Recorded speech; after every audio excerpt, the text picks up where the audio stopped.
The first shot rang out like thunder across the dusty street of Yellow Creek. Morgan Reed's hand moved with practiced precision, the Colt single-action army spinning from its holster before most men could blink. The three bandits had thought him easy prey, a lone rider at the edge of town. They'd been wrong. Morgan fired twice in rapid succession. The heavy .45 caliber rounds found their marks with deadly accuracy. Two men dropped, their bodies hitting the dirt with dull thuds that seemed to echo the pounding of Morgan's heart. But the third outlaw's bullet found flesh, tearing through Morgan's left shoulder in a burst of white-hot pain. Blood soaked his shirt as he vaulted onto his Appaloosa stallion. Gritting his teeth against the pain, he spurred the horse westward, the last bandit's curses fading behind him. Another town, another fight, another reason to keep moving. 3 days later, the wind came howling across the plains, pushing grit and dust through the broken doorways of what remained of Promise Creek. The last signpost had fallen years ago. The church bell was missing, and the saloon's piano stood silent under a film of red dust. Morgan rode in with the storm trailing him, reins loose in one hand, his horse moving with the slow patience of a beast that knew there was nowhere better to go. His left arm hung slightly stiff against his side, the wound in his shoulder a constant reminder of Yellow Creek. He'd cleaned it as best he could with whiskey and bandaged it with strips torn from his spare shirt, but the skin around the wound had turned an angry red. His face, darkened by sun and travel, betrayed nothing of the pain. The deep scar that ran from his jaw to his neck, a souvenir from an Apache blade years ago during his scout service, seemed to pull tighter in the dry wind. He wasn't looking for trouble, just a roof, a bed, and a place to heal. The boarding house belonged to Martha Mayfield, a widow with sharp eyes and a voice weathered by loss. As Morgan dismounted, the wound in his shoulder sent lightning bolts of pain down his arm. He steadied himself against the saddle horn, taking a moment to master the pain before approaching the porch. "Room for the night?" he asked simply. Martha nodded, her gaze lingering on his blood-stained coat. $2, meals extra. Morgan reached for the coins in his pocket when the unmistakable sound of a hammer being cocked froze him mid-motion. He turned slowly, hands visible, to find himself staring down the barrel of a Smith & Wesson pocket revolver. The young woman holding it had eyes like flint, hard but with the potential for sparks. She couldn't have been more than 21, but her stance spoke of someone who had seen more than her years suggested. "State your business, stranger," she demanded. "Sarah," Martha warned softly. "Just passing through," Morgan replied evenly. His eyes took in the details, the calluses on her hands, the way she held the gun with determination rather than expertise. "Need a room, that's all." Sarah's eyes narrowed. "Last stranger who came through tried to take more than he paid for." "I paid my debts," Morgan said. "Nothing more, nothing less." Something in his tone must have convinced her. She lowered the gun but didn't uncock it. Martha ushered him inside, away from the howling wind. "My niece," she explained quietly. "Been through hell. Her father's ranch was hit 3 years back. Men claiming to be looking for rustled cattle. Shot him dead on his own porch." Morgan nodded. He'd heard similar stories across the territory. "Sarah reported the deputy for forcing himself on her last month," Martha continued, her voice dropping further. "Town turned against her, said she was asking for trouble." Morgan's jaw tightened. He knew how frontier justice worked, or failed to work, for women who spoke out. After a simple meal of beans and hard bread, Morgan retired to his room. He removed his shirt, wincing as the fabric pulled away from the wound. Using the small mirror on the wall, he examined the damage. The bullet had torn through muscle but missed bone. Still, infection was the real danger now. He poured the last of his whiskey over it, biting down on a leather strap to keep from crying out. With the wound rebandaged, Morgan cleaned his Colt by lamplight, the familiar ritual soothing. The cylinder rotated smoothly. 5 rounds remaining, one chamber empty for safety. A gunman never carried 6 unless he wanted to lose a toe. His mind drifted to Arizona, to the ranch he'd managed before everything fell apart. His younger brother Jake had always been the hothead, quick to anger, quicker to draw. The argument with the stranger in the saloon had started over nothing. A spilled drink, a misunderstood word. By the time Morgan intervened, guns were drawn. He saw the stranger's finger tighten on the trigger, aimed at Jake. Morgan fired first. The law called it justified, but the stranger had powerful friends. Men with star-shaped badges who came looking for retribution, not justice. Midnight brought the storm in earnest. Wind howled through the cracks in the boarding house walls like lost souls. Above the tempest, Morgan heard a muffled cry, then a thud, then a man's drunken voice, angry, slurred, and threatening. His instincts took over. Ignoring the pain in his shoulder, Morgan grabbed his Colt, moved silently across the hall. Sarah's door stood ajar, lamplight flickering inside. A man in a deputy's uniform had her pinned against the wall, one hand at her throat, the other fumbling with his belt. His badge gleamed dully in the lamp's glow. Not the standard sheriff's star, but an unusual 5-pointed design with a red center. Morgan didn't hesitate. He slammed his good shoulder into the door, sending it crashing against the wall. The deputy spun around, hand reaching for his holstered revolver. Too slow. Morgan's first blow caught him under the ribs, driving the air from his lungs.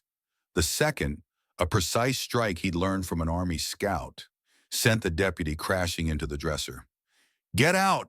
Morgan commanded, his voice deadly quiet. The deputy, blood trickling from a split lip, glared up at him. His eyes narrowed when they focused on the scar on Morgan's neck. A flicker of recognition crossed his face, quickly masked.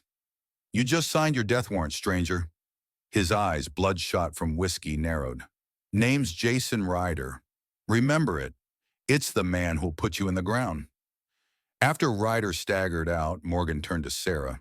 Her nightgown was torn at the shoulder, her breathing rapid. He removed his coat and placed it around her without a word. "Why?" she whispered, pulling the coat tighter. "Some things a man can't walk away from," he answered simply. Morning came harsh and unforgiving. Morgan stepped outside to water his horse and spotted 3 men whispering by the well, casting glances his way. The story was spreading fast. He wasn't surprised when Sheriff Malcolm Blake appeared before noon. Ryder stood beside him, a dark bruise blooming on his jaw. Behind them were 2 more deputies, hands resting on holstered pistols. "You read?" the sheriff asked, his voice carrying the false warmth of a rattlesnake in the sun. Morgan nodded once. "Well, Reed, seems you've created quite a situation." Blake's badge caught the sunlight, the same unusual design as Ryder's. "Folks saw the girl in your room last night. Her reputation was already in tatters. Now it's beyond saving." Morgan's eyes narrowed. "Nothing happened." "That's not what the town's saying," Blake countered smoothly. "Law's clear on matters like this. You've got 2 choices. Marry the girl and make it right, or hang before sundown." Sarah appeared in the doorway behind Martha, her face pale but resolute. The shame wasn't hers to bear, but she wore it because that's how things worked in towns like Promise Creek.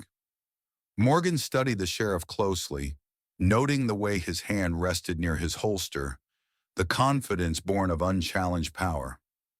"And if I refuse both options?" Morgan asked quietly. Blake's smile didn't reach his eyes. "Then you're resisting arrest. My deputies have orders to shoot if necessary." Morgan's gaze shifted to Ryder, taking in the gleam of anticipation in the man's eyes, then to Sarah, whose silent dignity spoke volumes. Then back to Blake's badge, that distinctive red-centered star he'd seen before in Arizona. "I've seen your kind before," Morgan said, addressing Blake directly. "Badge doesn't make a man right." With lightning speed, Morgan drew his Colt, firing twice, not at the men, but at the water barrel beside them. The wooden staves exploded, sending a cascade of water and splinters in all directions. In the confusion, he grabbed Sarah's arm and pulled her toward his horse. "Get on!" he shouted. She didn't hesitate. As gunfire erupted behind them, Morgan vaulted into the saddle behind her, ignoring the tearing pain in his shoulder, and spurred the Appaloosa forward. The powerful horse leaped ahead, hooves thundering on the hard-packed earth as they raced out of town. Bullets whined past them, kicking up dust where they struck. Morgan felt Sarah tense against him, but noted with approval that she didn't scream or panic. They rode hard until the gunfire faded, then turned east toward the Badlands. By midday, they stopped in the shadow of a red rock formation. The Appaloosa's flanks were dark with sweat. Its breathing labored. Morgan dismounted stiffly, his shoulder now bleeding again from the exertion. Sarah noticed the fresh blood. "You're wounded." "It'll keep," he said, checking their back trail for pursuers.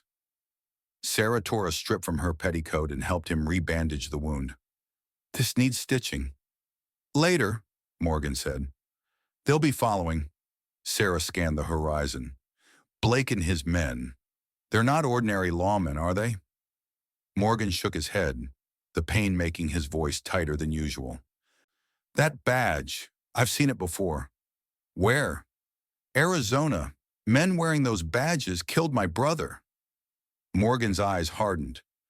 "They called themselves lawmen, but they were thieves taking what wasn't theirs."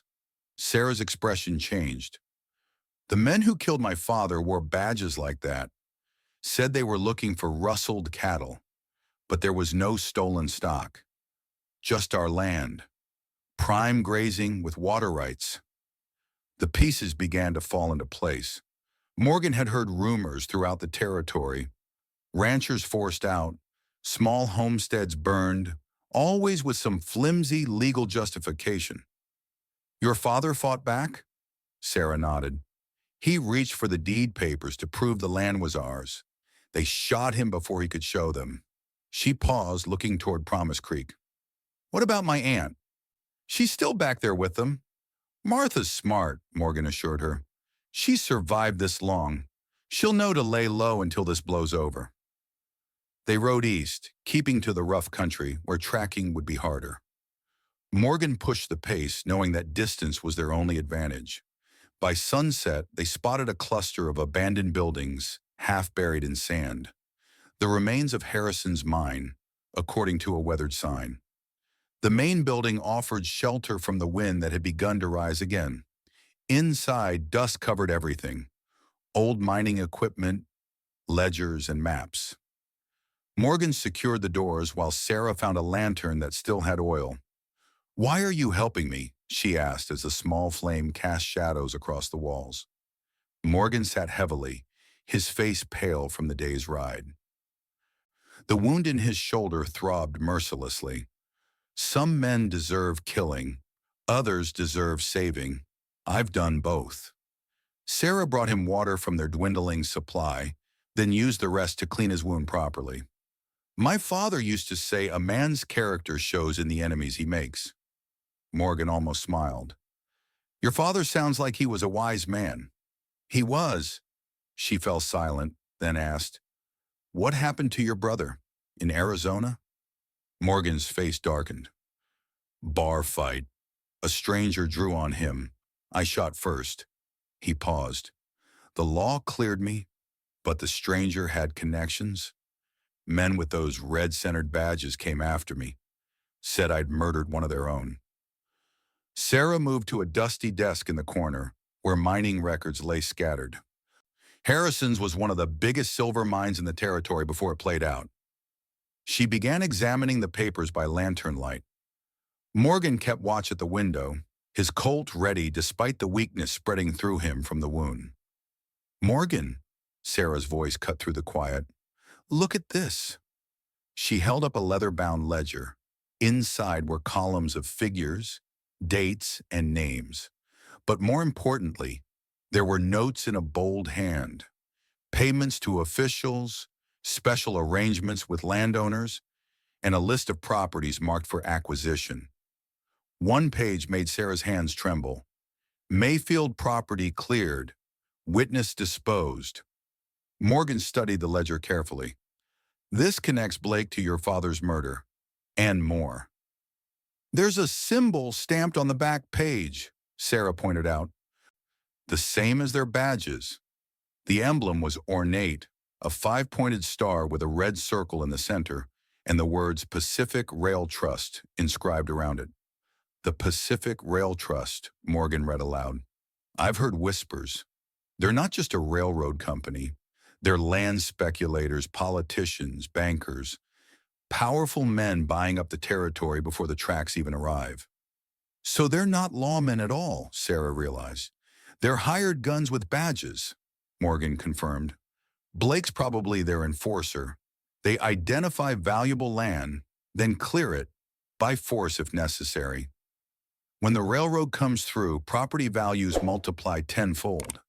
And they've been doing this across the territory, taking what they want, killing anyone who stands in their way. Morgan closed the ledger.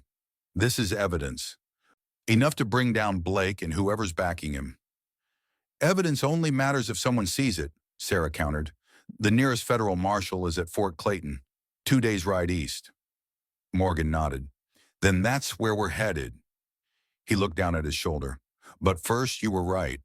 This needs stitching. Sarah found needle and thread in an old desk drawer. By lamplight, she sewed the wound closed while Morgan bit down on a leather strap. When she finished, color had returned somewhat to his face. You've done that before, he observed. Ranch life, she answered simply. My father believed a woman should know how to handle herself. Dawn brought unwelcome sounds. Horses approaching, men's voices. Morgan peered through a crack in the boarded-up window. 6 riders, Blake and Ryder among them, plus 4 hard-faced men who moved with the practiced caution of experienced killers. They found us faster than I expected, Morgan muttered, checking his Colt. The shoulder felt better after Sarah's ministrations, but still far from healed. He handed Sarah a Winchester .73 rifle he'd found in the mining office. Ever fired one of these? She took it, her hand steady. My father taught me, but that was years ago. Remember to breathe before you squeeze the trigger, he instructed, and aim for the center of what you can see. The first shot came from Ryder, splintering the window frame. Morgan returned fire, the Colt's report thundering in the confined space. Outside, a horse screamed and bolted. There's a back door, Sarah said, moving toward the rear of the building. Through the assay office. Morgan laid down covering fire as they retreated deeper into the mine headquarters. The building was a maze of small offices and storerooms. They found the back entrance, but Morgan hesitated. They'll be expecting us to run, he said. We need a diversion. Sarah pointed to a shelf of supplies, blasting powder and fuses used for mining. Would that work? Morgan's eyes gleamed. Get the ledger and anything else we need. I'll handle this. Working quickly, he created a simple trap. Several packages of blasting powder connected to a slow-burning fuse. He positioned it near the front of the building, then rejoined Sarah at the back door. When this goes, we ride hard for the Eastern Wash, he instructed. Ready? She nodded, clutching the precious ledger inside her coat. Morgan struck a match, lit the fuse, and they slipped out the back. They had just reached their horse when Ryder spotted them. There, he shouted, raising his pistol. Sarah reacted instantly, firing the Winchester. The shot went wide, but it forced Ryder to dive for cover. Morgan swung into the saddle, wincing as his shoulder protested, pulling Sarah up behind him, and they galloped away from the mine. Behind them, the explosion rocked the morning air. Dust and debris shot skyward as the front of the Harrison mine building collapsed. Amid the chaos, Morgan caught a glimpse of Ryder's face. Not just anger, but recognition. Something in the deputy's eyes changed when he got a clear look at Morgan. As they rode, Sarah held tight to Morgan's waist. "He knew you," she said against his ear. "Ryder, when he saw your face clearly, he recognized you." Morgan's jaw tightened.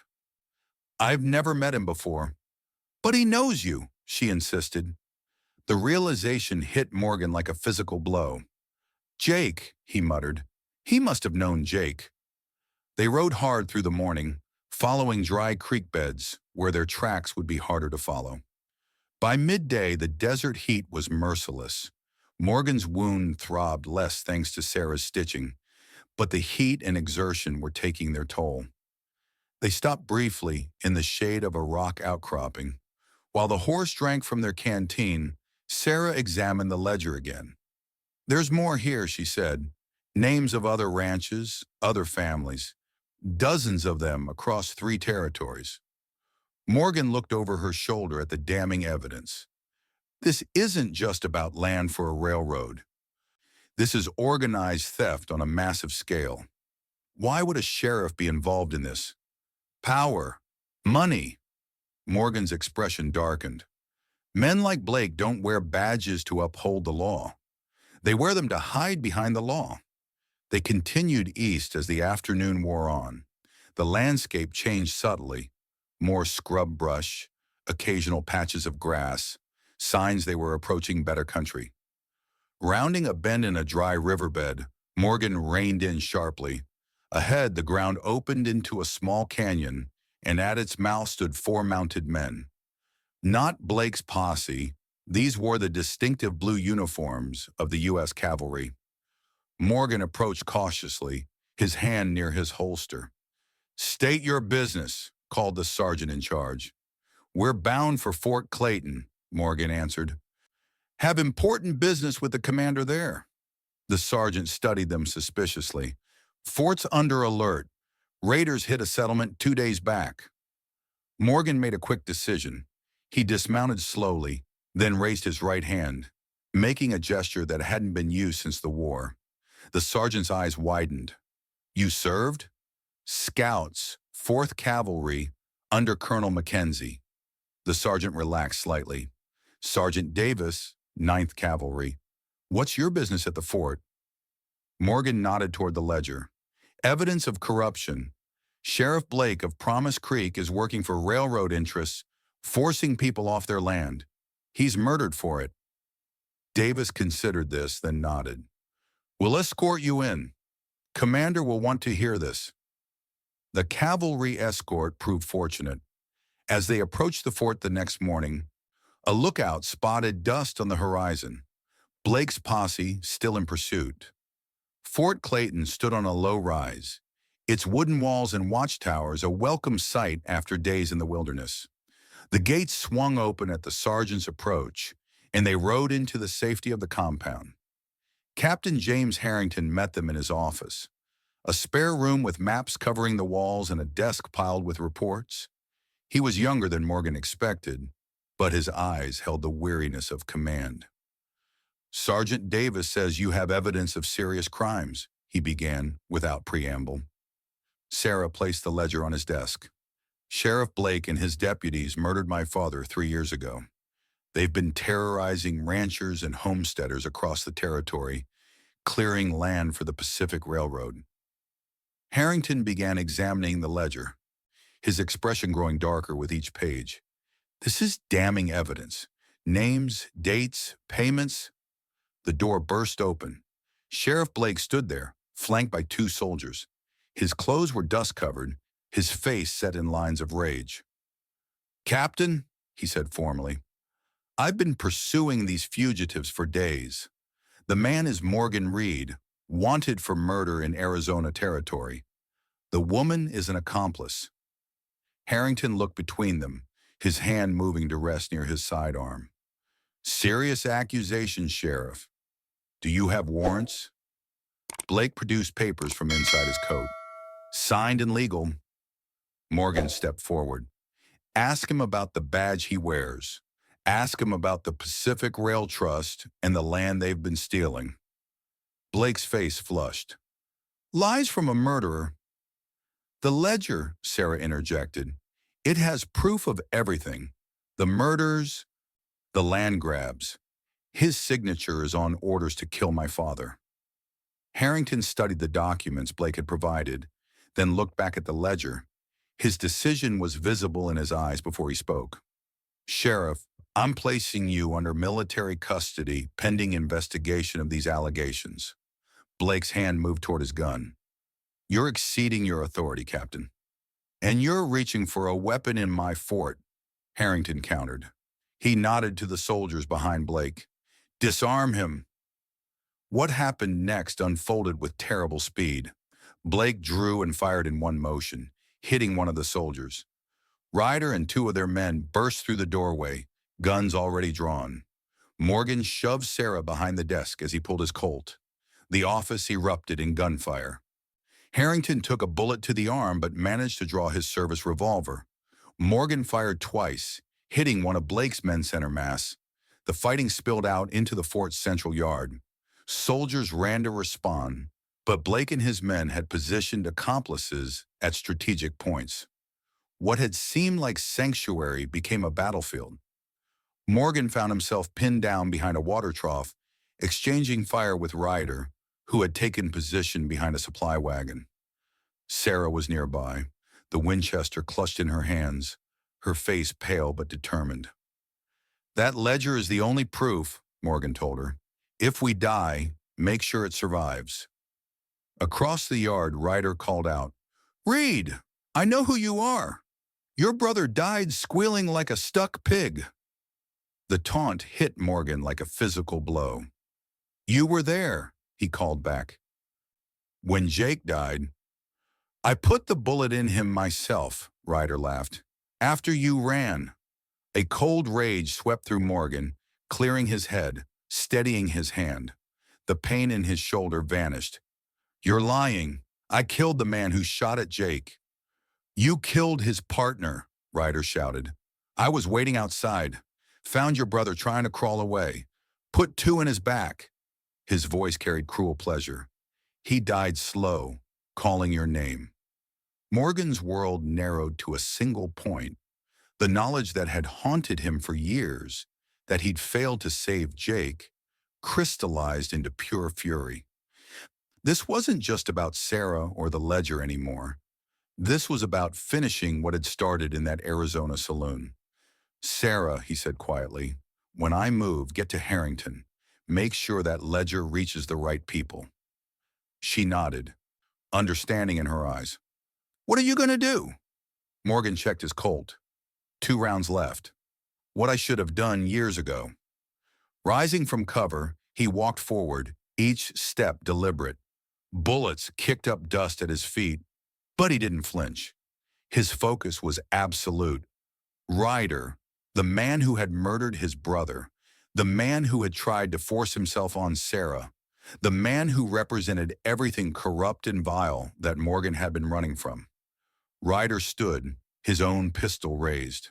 For a heartbeat, they faced each other across 20 paces of sun-baked earth. I've waited for this moment, Ryder said, his voice carrying across the sudden silence that had fallen over the fort. Tracked you across 2 territories. Why? Morgan demanded. What was Jake to you? Nothing, Ryder spat. Just like you're nothing. But Blake pays well for loose ends. Both men fired simultaneously. Morgan felt the burn as Ryder's bullet grazed his side, but his own shot was true, striking Ryder square in the chest. The deputy staggered, disbelief washing over his face. I never, he gasped, blood bubbling at his lips. Never thought you'd face me.